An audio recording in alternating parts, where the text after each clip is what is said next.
আমি নিষ্ঠুর, তুমি মায়াবতী। আমি ধ্বংস, তুমি সৃষ্টি। আমি পাপ, তুমি পবিত্র। এত অমিলেও কেন হলো মিলন?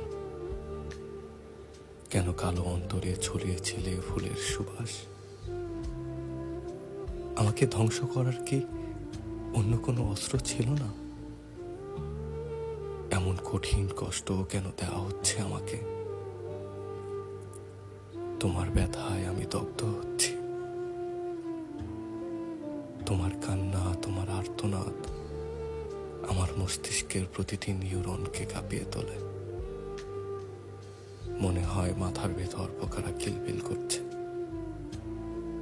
বিচ্ছেদের বিষাক্ত ছোবলে নীল হয়ে যাচ্ছি আমি। আমাকে বাঁচাও।